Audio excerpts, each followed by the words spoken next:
Here's your money briefing for Friday, October 6th. I'm J.R. Whalen for the Wall Street Journal.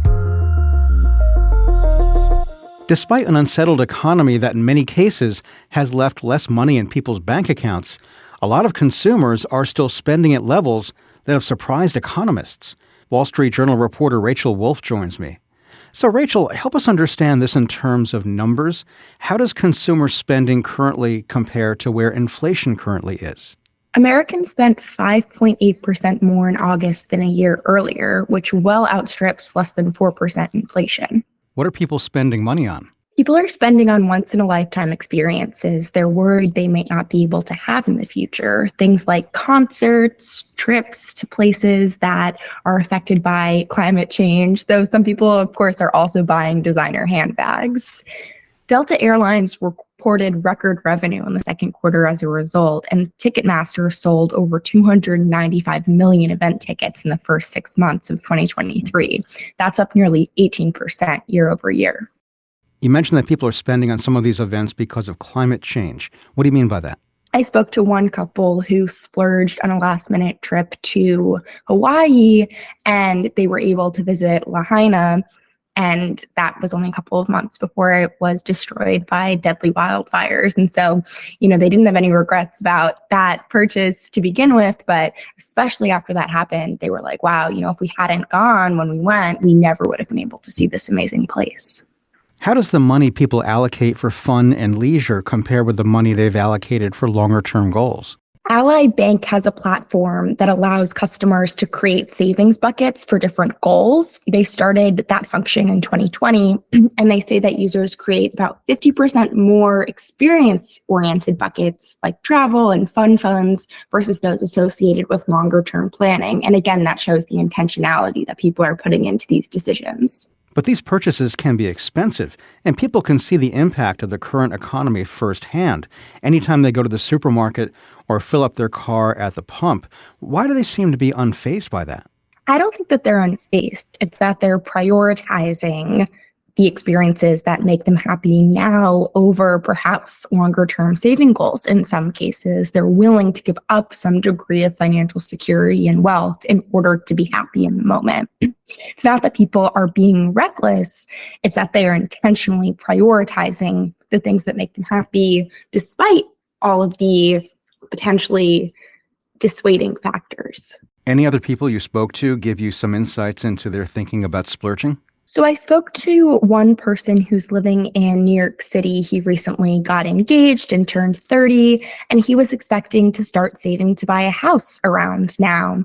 But he realized that the $3,000 a month he was paying for his Brooklyn apartment would translate to over $5,000 a month in a mortgage after $200,000 down. And he joked that it wasn't even that nice of an apartment. And so he just didn't see the value there of being a homeowner himself. He said maybe one day, maybe if things change, but right now he's going to buy a ticket to Taylor Swift's Eras Tour and pay for a trip to Ibiza for a bachelor party that costs $3,500. And he can afford this because it's coming at the cost of saving for that down payment, which he just doesn't think is the best place to put his money right now.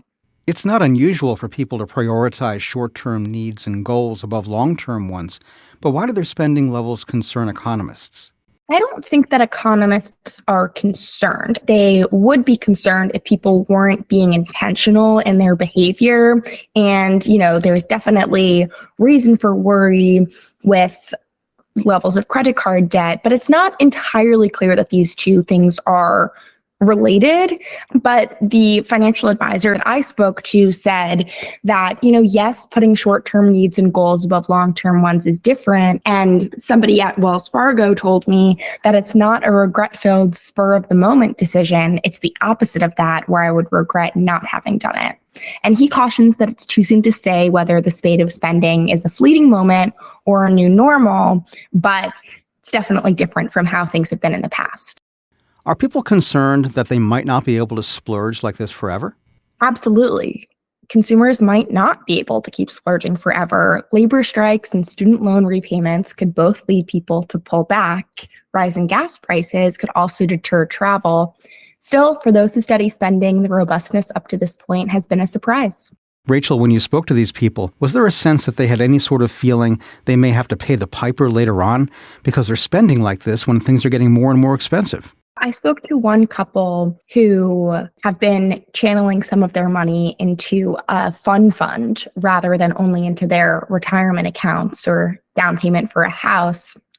And they're saying that instead of waiting to have fun when they retire, they're trying to do the opposite. They want to enjoy their money while they're young, even if it means working longer. And they said all the rules that exist around money and lifestyle are just things that people made up. So we're playing a different game. We're having more fun. So, they're not sure what that'll look like later on, but they're okay. They're willing to deal with the consequences, and they don't think that they're going to have any regrets. Sounds like the acronyms FOMO and YOLO go in the category here. Totally. That's Wall Street Journal reporter Rachel Wolfe. And that's it for your Money Briefing. Today's show was produced by Ariana Osperu. I'm your host, J.R. Whalen. Additional support this week from Zoe Colkin. Our supervising producer is Melanie Roy. Aisha Al-Muslim is our development producer. Scott Salloway and Chris Zinsley are our deputy editors. And Philana Patterson is the Wall Street Journal's head of news audio. We'll be back with a new show on Monday morning. Thanks for listening.